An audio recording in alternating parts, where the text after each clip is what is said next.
Hey kids, Mr. Galvan here. I am going to read to you The Snow Queen.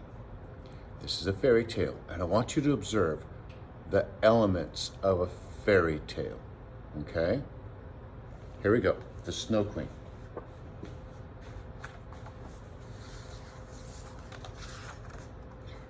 Long, long ago, and even further away, lived two best friends, Gerda and Kay. In all the world, no two friends were as close.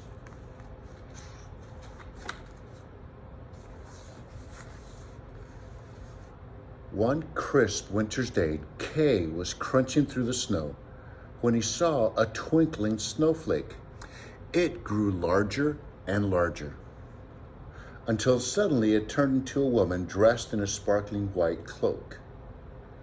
The next second, it was gone.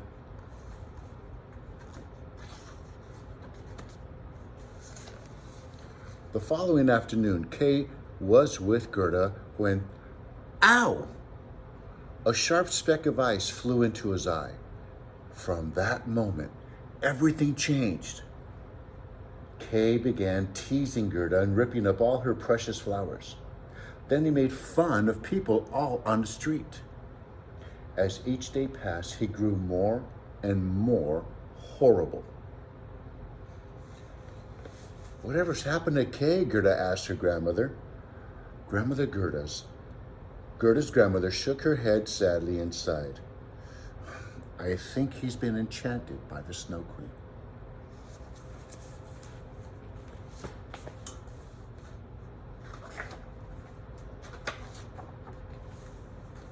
After a while, Kay ignored Gerda altogether. He only wanted to play outside in the snow. His cheeks glowed and his eyes shone, and he never seemed to notice the cold. On the coldest day of the winter, the Snow Queen came for Kay. In a daze, he caught hold of her sleigh. She commanded her snow-white horse in a voice spikier than icicles. "Home!" And they flew from the market square, Kay clinging on behind. The Snow Queen took Kay far, far away to her palace of ice in the frozen north. Kay grew colder and colder and colder, and so cold he might have been carved from ice himself.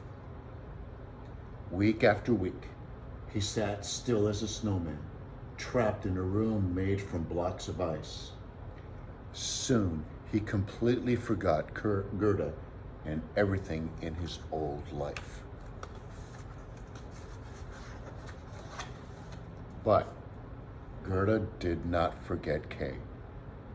As the flowers started to bloom, she set off to look for him.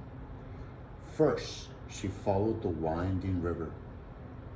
When the river ran out, she left her boat and walked days for days, until lost and alone in a forest, she finally stopped. A glossy black crow hopped up to her. "Caw, caw!" he croaked. "What's wrong?" "I'm looking for my friend," she said. The Snow Queen stole him." "A queen? Perhaps she's taking them to the place by the lake." "Caw, caw." "I'll show you."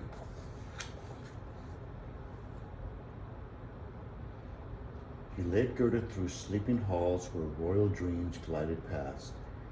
"Try the robber's castle," they whispered. "Take the golden coach outside." The robber's castle stood high on a hill, stark against the sky. Following a moonlit path, the golden coach rattled its way to the top. Inside the castle, Gerda told her story again. "The Snow Queen lives in the frozen north," said a robber girl. "My reindeer can take you." The robber girl watched them go, waving until Gerda and her reindeer were out of sight. They had a long, hard journey ahead. The air turned cold and stung Gerda's face like hail. Her face went numb, but still, they kept going. At last, towering in the distance, she saw the Snow Queen's glittering palace of ice. In a whirl of snowflakes, the Queen's guard sprang at Gerda.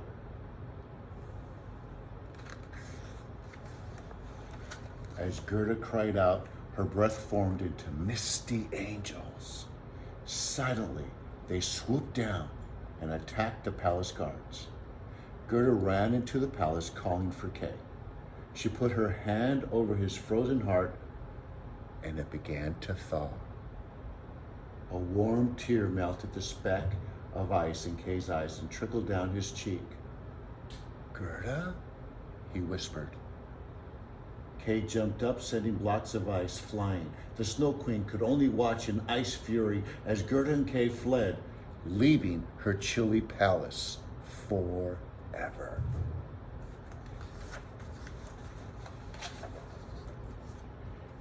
Back at home, Gerda's grandmother was overjoyed to see them.